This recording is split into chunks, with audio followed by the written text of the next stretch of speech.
take advantage of every opportunity that's presented. Even if you're not in a profession that you want to end up in eventually, I would say take the opportunity to learn and to grow. Our motto is, we invest in those who invest back in themselves. Right. Sometimes what I've found over the years is there are times when people just really want someone to just listen, to listen and say, you know what, you can do this. Right. You can do this, and we're right here to walk right alongside you. Welcome to another episode of the Southern Executive Experience. Today we've got a very special guest, Ms. Therese Hamilton, the CEO of Coastal Area Community Action Authority. Thank you so much for being here today, Ms. Therese, and just want to give you the floor real quick, introduce yourself, and just thank you for coming. Well, first of all, thank you for inviting me. I am very excited to be here with you to have this conversation. And I'm Therese Hamilton, and I am the CEO of Coastal Georgia Area Community Action Authority, very long name. And we provide services. We're a local, actually nonprofit organization, been in existence for a long time, over 50 yeI'm years. showing 1967. 1967 is when we were incorporated. Wow. Yes. Wow. Doing a lot of good in the community and since for a long time. Yes. So start off, tell us a little bit about what got you to where you are today. What's your story?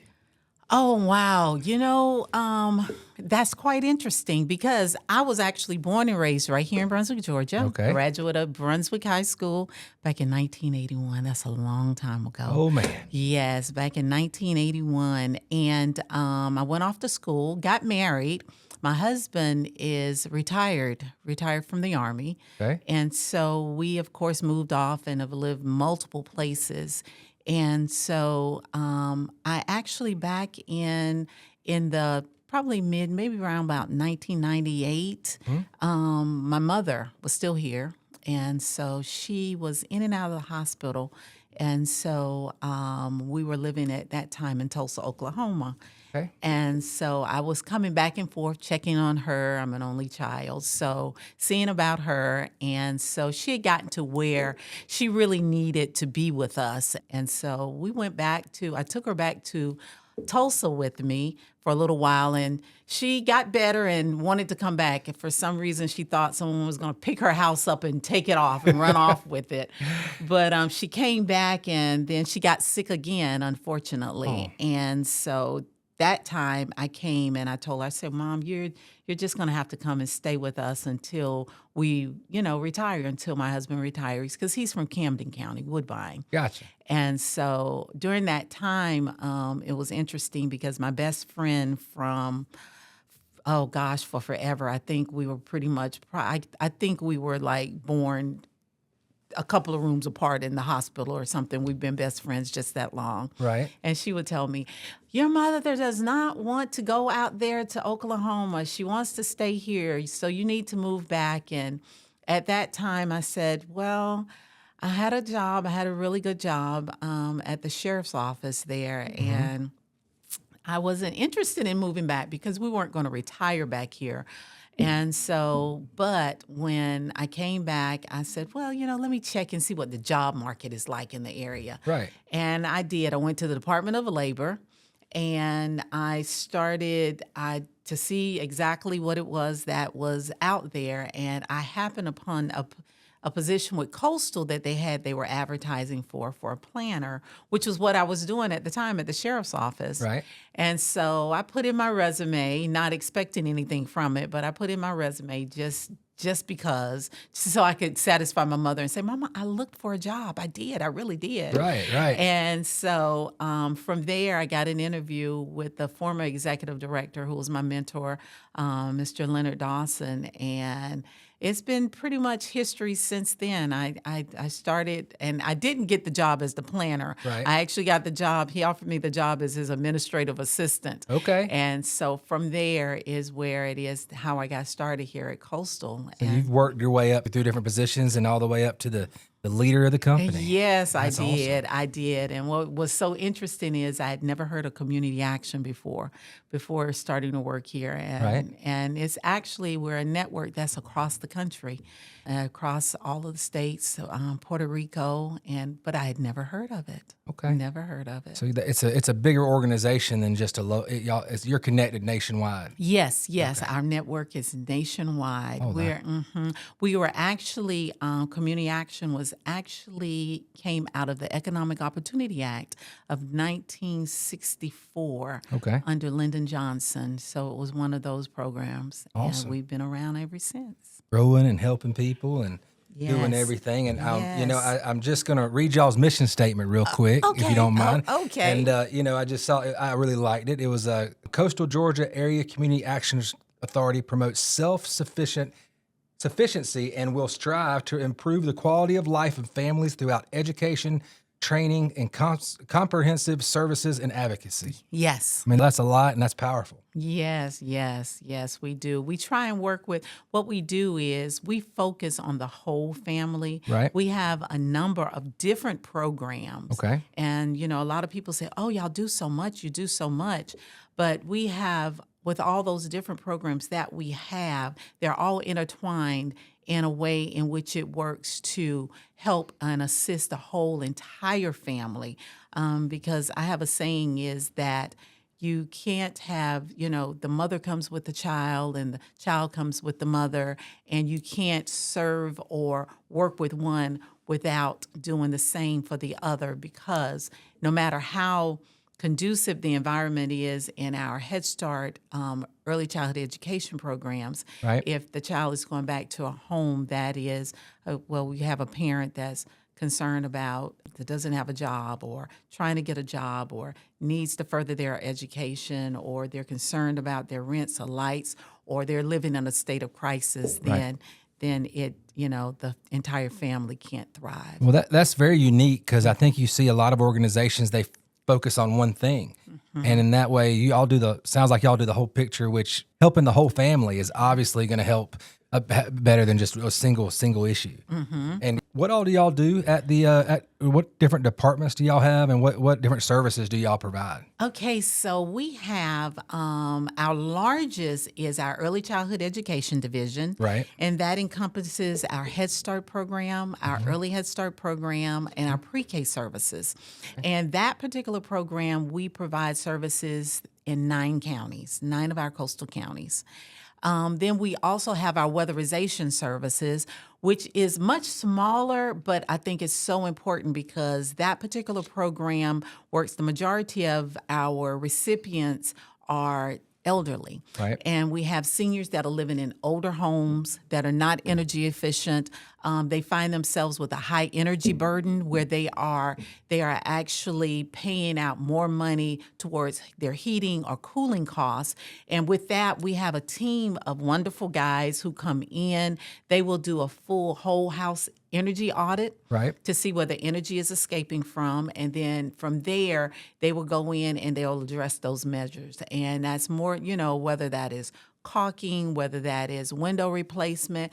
They even test the appliances to see if the appliances are energy efficient. The refrigerator, the stove. They'll put in what do they call the over the stove, the exhaust systems, low flow shower heads, and things like that. They do insulation. We do insulation, sidewall insulation, attic insulation, things of this nature. But anything it is that we can do to make the home more energy efficient, so that they're spending less on their energy bill. And I'm sure the lower income housing, that's probably a huge problem. I mean, older installation, older appliances, all that type of stuff, which of course spends more energy, which of course costs more. Yeah, so Exactly. and I'm sure lately, I would only guess, with all the hurricanes and stuff, that department may be getting a few more phone calls than normal. Yes.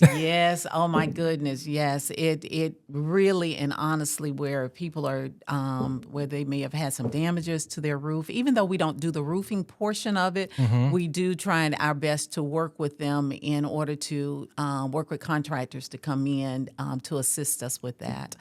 And then then to complement that, we have what we call our LIHEAP program, which is Low Income Home Energy Assistance Program. Okay. And that is a one-time assistance where they will get a one-time assistance towards credit towards their heating costs or their cooling, whatever it is, whichever utility pays their heating bill in the winter or their cooling bills in the summer, in order to help alleviate those, assist with that as well. Gotcha. And then we also have a senior program in McIntosh County. With our seniors there. They're in Elonia, where they come in every day for a hot, nutritious meal, and they get to interact and to socialize with each other, anything it is that we can do in order to help them stay in their homes. And then we have our with that, we also have our crisis programs where we're assisting families when they find themselves in crisis because of their rent being too high, even mortgage. We've assisted people whose mortgages they haven't been able to pay their mortgages, and since COVID, unfortunately, the cost of rent has doubled and tripled in some cases. So we find a lot of our families that are suffering because of that. Yeah, I think especially since COVID, you're right. Pricing and cost of living has definitely gone up. And those of us who are less fortunate are probably, those are people who suffer the most. They are the ones that suffer the most. They are. They really and honestly are. So, we even have families that find themselves in a hotel or motel, and we work with them to try to get them stabilized in permanent housing some type of way as well. So if someone was looking for these services or knew someone who needed these services, what would be the best way to reach out to y'all? Oh, just give us a call at our office. Our main office here in Glenn County is 912-264-3281. Gotcha. And then if they call us here and they're living in any of our other counties, then we're able to connect them with the other counties as well. Awesome. So just call the main number and they can set you up with all the different services and different things that y'all do. And so now that we got a pretty good idea of what y'all do there, what from a leadership standpoint, what is your biggest challenge? Oh, wow. I think the biggest challenge is trying to ensure that we make the most of the resources that we have. That's right. I think that's the biggest challenge. And that can be because a lot of the times, some people, I would say some think that, okay, well, just go over to Coastal and they will pay your rent or do this or do that. And it's really not that simple. Right. Because what we are entrusted with resources, and they're federal, state, private resources. We're entrusted with those. And though the need is so great, we have to make sure that what we're trying to do is to maximize that by being very, very much cognizant that we cannot help everyone. Right. And so with that, our motto is we invest in those who invest back in themselves. Right. And with that being said, it's like anyone who's coming in for services, they are given a full-fledged assessment. And through that assessment, we're determining what it is or how it is that you may have gotten in this particular situation or how you have ended up on hard times, and working through not what is current, but what's the history, but diving deeper into that so that we can assist people in getting to that point where we're saying, okay, we need to do these things in order so that you don't find yourself back in this situation again. So it's like helping them to find out what those underlying causes of their situation are and helping them to move past those barriers and helping them tear down those barriers to move forward. So that's one of the biggest things, is making sure that we are very, very much aware of and are good stewards of the funds that we're entrusted with. Y'all aren't just trying to put a Band-Aid on the situation. Y'all are trying to fix the whole thing, and y'all want people to have skin in the game, that want to be better and want to do certain things. And yes. And like you said, you may have to do some checking out to see, what ways you may have to help that person. Yes. And everybody's individual. That's good to know. I think maybe, it's nice when people want to be better, and want to do things themselves and stuff. And that's the people y'all are looking to help. And those are the ones we're looking to help. And those are the ones that give us encouragement because, even with those that are working hard to try and get to a better place, Right. we understand that sometimes you may have a setback. Sometimes, something may happen to the car and you can't get to work a few days and something like that. But it's ultimately, when you have someone who is truly invested in themselves, invested in the fact that they want a better life, not for them only for themselves, but for their children as well, then those are the ones that you're like willing to go that extra mile to do a little extra in order to help them to get there. Absolutely. Helping people. I mean, it's helping people that want to help themselves. Helping people who help themselves. That's exactly what our motto is. Absolutely. What's the most exciting thing happening in your organization right now? Oh, exciting. The most exciting thing that's happening right at this moment. Every year we have a gala. And most people think of, everything is fundraising. But with our gala, what excites me the most about it is the fact that we use this as an opportunity to show what it is that we do.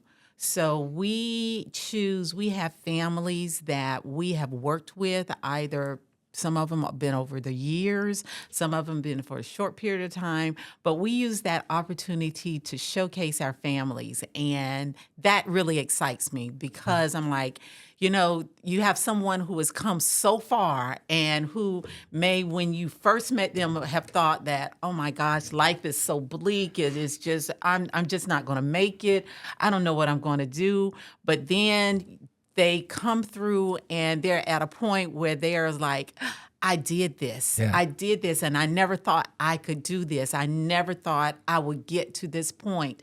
And that is and that really excites me. It really does. The successes that we have really, really excite me. So that's what I'm very excited about at this particular moment. So y'all share those. That's what y'all do at that gala in December. December 14th. December 14th. At the Jekyll Island Convention Center? Yes, Okay. yes. Yep. And that's, so we get very excited about that. I mean, ecstatic about that. Well, sharing successes and not only probably motivates you, but it motivates others in their position to say if they could do it, maybe I could do it. Exactly. And that's really what we want. We want people to know that you can do it. You can. And sometimes people in life, it's like they had no one that believed in them, right? Or no one to encourage them. And sometimes what I've found over the years is there are times when people just really want someone to just listen, to listen and say, you know what, you can do this. Right. You can do this, and we're right here to walk right alongside you. That's awesome. Yes. That's awesome. And just knowing somebody's there just means a lot to people. It does. It really does. It means a lot. It really means a lot. I've had many opportunities over the years where I've interacted with clients that we've worked with and families that we worked with. One time, there's one instant that always, and I think I've told this to so many people, but I went to, it was a number of years ago, and sometimes when I'm out in the counties going from center to center, this particular day, I believe I was in Long County, and so I was on my way. I was leaving the Head Start Center on my way back to the office, and I ran across our weatherization van. Right. And it was in a yard, and I was like, they're the guys. So let me just stop and see what they're doing. Uh-oh. So, yes, unexpectedly. So I pulled in and I stopped. And so as I was getting out, the owner of the home, he was in a double wide mobile home. The owner of the home came to the door, and I introduced myself, and I told him, I said, well, I was just coming to see. I said, I saw our van here, and I was just coming to check to see what the guys are doing, making sure they're treating you right. And so he said, oh, yes, ma'am, they are. And he brought me into his home, and he gave me a tour of it. You would have thought he was that he was giving me a tour of Taj Mahal. Right. He was just so proud of his home, and he was so happy and so appreciative of the things that we were doing. So I'm walking around his house, and we went from room to room, and he was telling me exactly what every room was. And so he was talking about some of the things that the guys had already done and what they were working on. And he was so happy about the little things. But then, I looked at the home and I thought to myself, I was like, oh my gosh, there's so much more that he needs. Right. And I just really wish that our funding that we could do, if I could take it and pull this off of his property and pull in another mobile home here, but the fact that he thought the little things that we were doing, he thought that meant so much to him. Yeah. And it just really did my heart so much good to know that, it doesn't matter. It's just long as someone, it's the showing that you care. And he was just so happy about those things that we were doing there. And so that just made my heart just jump for joy. Well, it sounds as if we all sometimes we think we got to do big gestures. We've got to do the big, replace the whole house. You got to give them everything they want for Christmas or that kind of thing. And just the little thing, knowing somebody's trying or somebody cares, doesn't take everything in the world. It doesn't take all the money in the world. That is so true, because that's exactly what that showed me that day. It was like, it doesn't take all the money in the world. It's just the little things, and the fact that he knew that there was someone that cared, and there was somebody to come out there and just do these few little things that was going to help him with his home, with his home. So, and the other thing from that story I got was like, you said it was a mobile home, but to him it was the Taj Mahal. Yes. People take a lot of pride in their home, and having a home gives you just that extra level of pride. I think, that is so true. He was so full of pride about his home, so full of pride, and I loved it. I awesome. absolutely loved it. That's awesome. That's awesome. Well, as far as I won't keep you too much longer. Oh no. I'm enjoying this. Awesome. I'm enjoying this. Well, thank you. What would you give as your advice to just the average person out there? What advice would you give them, the things you need to put in place so you don't get in a bad spot? Anything can happen. We all run into problems and things happen to all of us that put us in places. But what are the core few things that someone can put in their daily life to make sure they put themselves in the best position possible? Okay. I would say that one of the first things I think that we need to understand is that there's the difference between a want and a need. Yep. And really, truly understanding that, and truly understanding the difference between the want and what is the need. And that will make a big, huge difference. I think another thing that I see is that sometimes a lot of our families come to us and there's like, when we're talking about having something set aside for an emergency, because you never know when an emergency might occur. Right. And people think that you've got to put a lot of money towards that. And it is not. That is not the case. So if your paycheck only allows for $5, $5 a week, then that's what you do. That's where you start. You start where you're at. You don't think of the big picture, because if you just take it and you just put aside that $5 a week, then, at that point you've taken the first step. But a lot of times it's just taking that first step and knowing that you're not alone. Right. You're not alone. No matter what, people are struggling all together, just all around. No matter what, people are just struggling. And I think that is one of the main things, is that just to understand the difference between wants and needs. Right. And and a budget. I live by a budget. I have a budget that I live by. I mean, religiously. Yep. And I think that is so important. And people, to living from day to day, or not seeing yourself having a future. And I think if we can visualize what it is that we can see in our future, then we can start working towards that. And I think that may sound just kind of like like pie in the sky, but it's not. It really is not. You got to have a vision. You got to have a goal. Yes. And you got to, and like you said, you can't always get everything you want. Right. And I think Right. everyone deals with those things. Right. And you don't, and you got to stay within your means. Mm-hmm. And one thing you just said about, put away what you can, Mm-hmm. for that rainy day. And if I just watched a video yesterday on YouTube. Mm-hmm. If you put away that money if you were 18 years old and put away $5 a paycheck, Mm-hmm. what that would be with compounded interest by the time you were 50 is amazing. The people don't think about that, but it's that little bit of money put away by a long period of time can really grow. That is so true. Yep. That is so true. And because so many people think, well, I can't. I've got to pay this and I've got to pay that, but you're paying yourself. Right. You've got to also, the same way you budget to pay your bills, budget to pay yourself. Right. To pay yourself. That's right. I don't live by it, but I'm a big fan of Dave Ramsey. I can't say I live everything by it, but I try to have most of those principles, and it's helped me a lot. It does. Well, is there anything that you would like to say? Are there anything that we missed or about personally or about about your organization that you'd like to share?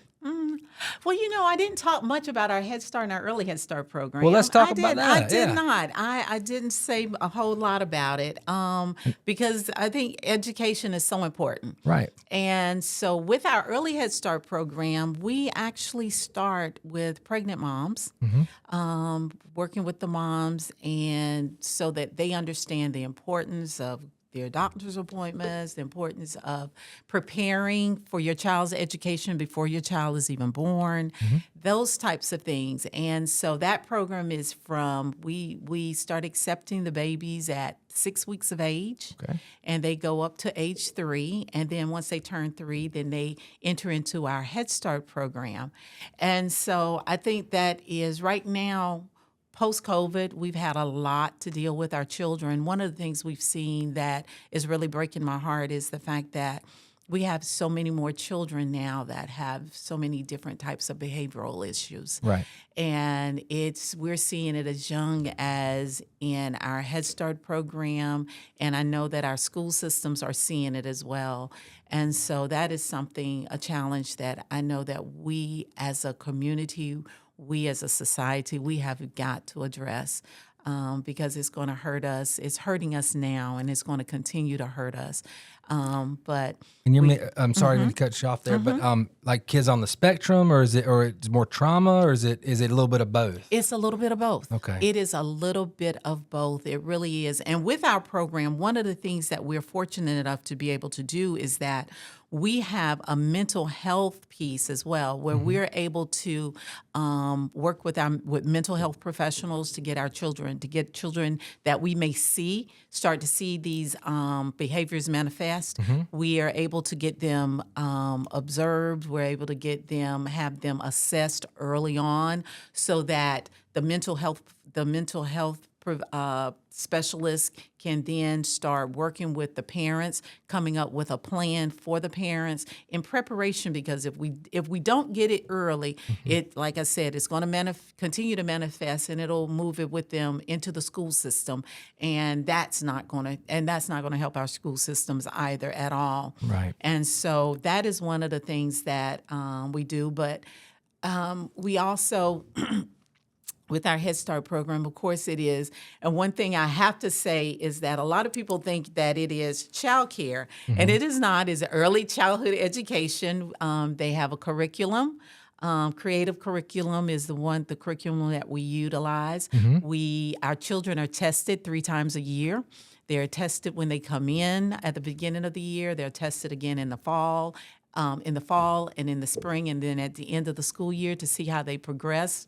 Our teachers, they take the test and the results from the test, and they will take their lesson plans will be geared towards where it is that we see our children are areas that they need to improve in or strengthen in.